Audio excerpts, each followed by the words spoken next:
बंधु माने आजिर एही कार्यक्रम को आपण मानकु स्वागत।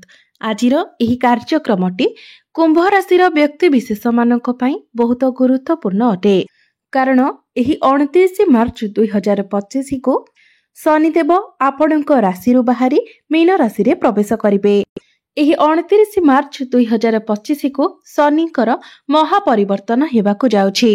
तो शनिदेव आपणक राशि बाहरी मीन राशि रे प्रवेश करिवे एवं मीन राशि रे 2.5 वर्ष पर्यंत गोचर करिवे। तेबे शनिकर एही महापरिवर्तन कुंभ राशि व्यक्ति विशेष मानक पई किपरि रहिबो ए सब विषय रे आजिर एही भिडियो रे आमे माने विस्तार भाबरे आलोचना करिबा। आपणक राशि आपणक कुंडली केउ भाबरे शनिदेव गोचर करिवे एवं केउ सब भाव उपरकु शनिदेवंकर दृष्टि रहिबो। एहार प्रभाव रे आपणकु केउ सब शुभ फल प्राप्ति हेबो एवं केउ सब अशुभ फल प्राप्ति हेबो एवं आपणक जीवन रे केउ सब परिवर्तन हेबो से विषय रे आजिर एही भिडियो रे आमे माने विस्तार भाबरे आलोचना करिबा। तेबे बंधु माने आसंतु आरंभ करिबा आजिर एही कार्यक्रम को जहाकी जन्म राशि एवं चंद्र राशि उपरे आधारित अटे। तेबे भिडियोटी रे आगको बढ़िबा पूर्वरु आपण माने भिडियोटी को लाइक करी चैनल टी को सब्सक्राइब करि दियंतु एवं कमेंट बॉक्स रे भक्ति एवं श्रद्धार सहित जय शनिदेव निश्चय लिखंतु। तो बंधु माने 29 मार्च को शनिदेव आपणकर द्वितीय भाव को चलन करिवे। आपणकर द्वितीय भाव रे शनिदेव 2.5 वर्ष पर्यंत गोचर करिवे। तो शनिदेव जेतेबेले आपणकर द्वितीय भाव रे गोचर करिवे तो शनिकर दृष्टि आपणकर चतुर्थ भाव, अष्टम भाव एवं एकादश भाव उपरे रहिबो।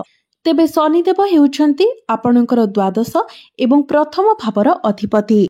तो आपण माने जानि रखिबा उचित जे जेमिति ही शनिदेव आपणकर राशि रो बाहरी जिबे अर्थात आपणकर चंद्रमांक उपरु हटि जिबे एहार प्रभाव रे आपण जे मानसिक दुश्चिंता रे रहुथिले ओभर थिंकिंग रे रहुथिले से सबरु आपण धीरे धीरे बाहरी आसीबे। कारण चंद्रमा हेउछंती आमर मनर कारक ग्रह। आम मनर संपूर्ण नियंत्रण चंद्रमांक हाथ रे रही थाए एवं चंद्रमांक उपरे शनि विराजमान थिबा हेतु चंद्रमांकर शक्ति क्षीण होई जायथिला एवं आमे सब बेले ओभर थिंकिंग रे रहुथिले। जो मानकर कुंभ राशि अटे से माने एई कथाटी को रिलेट करि पारुथिबे जे शनि 7.5 द्वितीय चरण मध्यरे आपण बहुत अधिक ओभर थिंकिंग रे रहुथिले। आपणकर माइंड रे बहुत प्रेशर रहुथिला, बहुत प्रकार दुश्चिंता आपणकर मन को आसुथिला। तेबे बंधु माने चंद्रमा मनर कारक हेबा सहित मातांकर कारक मध्य होइथांती। तो एहा फल रे आपणकर मां मध्य दुश्चिंता रे रहुथिले। आपणकर मांकर स्वास्थ्य रे मध्य अवनति थिला। आपणको पारिवारिक अशांति मध्य देई गति करिबाको पडुथिला। परिवार रे अशांति, कार्य क्षेत्र रे अशांति, प्रेम जीवन रे अशांति, वैवाहिक जीवन रे अशांति, प्रत्येक स्थान रे आपणको अशांति मध्य देई गति करिबाको पडुथिला। मात्र जेमिति ही 29 मार्च को शनिदेव आपणकर प्रथम भावरु बाहरी जिबे आपणकर द्वितीय भाव रे गोचर करिवे तो एथिरे आपण धीरे धीरे सुधार देखिबाको पाइबे। बंधु माने शनि 7.5 सबुठारु जंत्रणादायक समय अवधि होइथाय शनि 7.5 द्वितीय चरण जहाकी आपणकर 29 मार्च को समाप्त हेबाको जाउची एवं एही तृतीय चरण रे आपण ए सबु किछि रे सुधार देखिबाको पाइबे।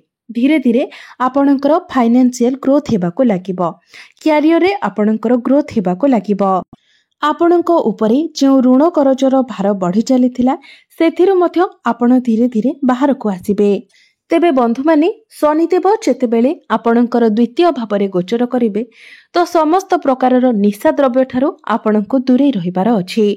द्वितीय रे आपणको निजर बाणी उपरे मध्य संपूर्ण भाव रे नियंत्रण रखिबार अछि।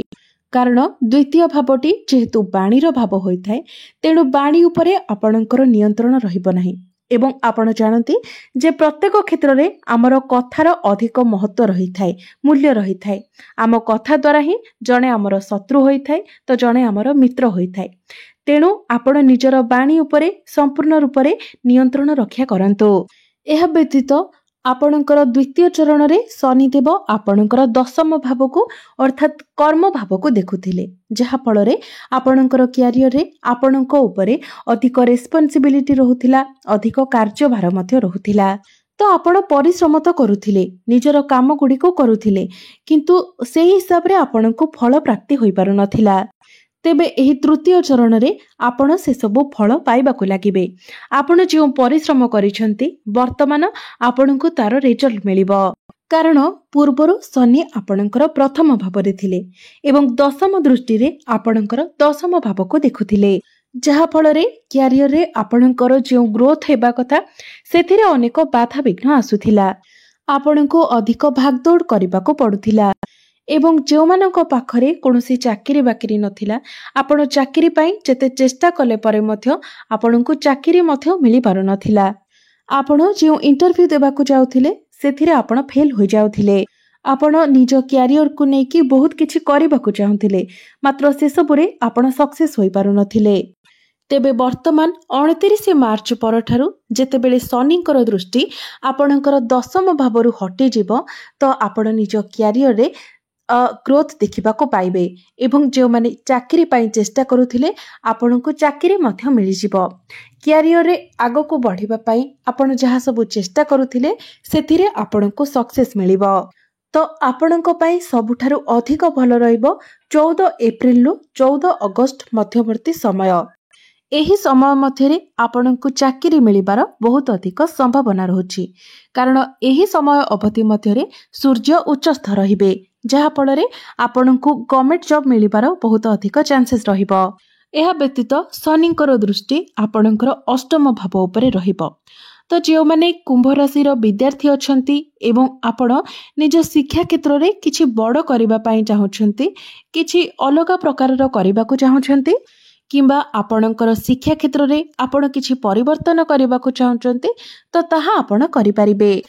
एही समय आपण गुप्त ज्ञान प्रति मन बळाइबे जेमिति कि ज्योतिष विद्या तंत्र विद्या ए सबरे आपणकर मन बळिबो एवं जे माने रिसर्च लाइन अछंती सेमानको पई मध्य समय बहुत भल रहिबो। तेबे शनिदेवंकर दृष्टि अष्टम भाव उपरे रहुतिबा हेतु आपण जानवाहन चलाइबा बेले टिके सतर्कता अवलंबन करंतु कारण आपणकर एक्सीडेंट हेबार मध्य संभावना रहुछि। तेनु आपण सतर्कर सहित जानवाहन चलाचल करंतु एवं कोनोसी क्षेत्र रे भी आपण तरबरिया भाबरे किछि करंतु नाही। मात्र आपण निजर क्यारियर रे वैवाहिक जीवन रे एवं जो माने विद्यार्थी अछंती तो आपण निजर शिक्षा क्षेत्र रे बहुत पॉजिटिव चेंजेस देखिबाकू पाइबे। तो शनिदेवंकर दृष्टि आपणकर एकादश भाव उपरकू रहुछि। एकादश भावटी होइथाय लाभर स्थान, इनकम रो स्थान, आपणकर इच्छा पूर्तिर स्थान। तो एही अवधि मध्यरे आपण किछि एक्स्ट्रा करबाकू चिंता करिवे जहा द्वारा कि आपणकर एक्स्ट्रा इनकम हेबो अर्थात एक्स्ट्रा इनकम रो सोर्स मध्य आपणको मिलि जिवो। आपण अनेक दिगरु धन लाभ करि परिबे। तो शनिदेव आपणकर द्वितीय भाव रे अछंती। द्वितीय भावटी होइथाय कुटुंब एवं परिवार रो भाव।